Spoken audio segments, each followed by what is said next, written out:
You ask Tiger to solve. This deals with linear equations with one unknown. The final result is x equals 8. Let's solve it step by step. Group all x terms on the left side of the equation. Subtract 6x from both sides. Group like terms. Simplify the arithmetic. Group like terms. Simplify the arithmetic.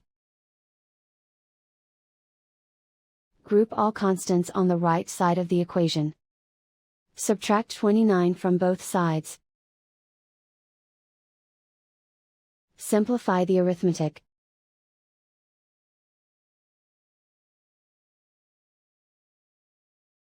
Isolate the x. Divide both sides by -5. Cancel out the negatives.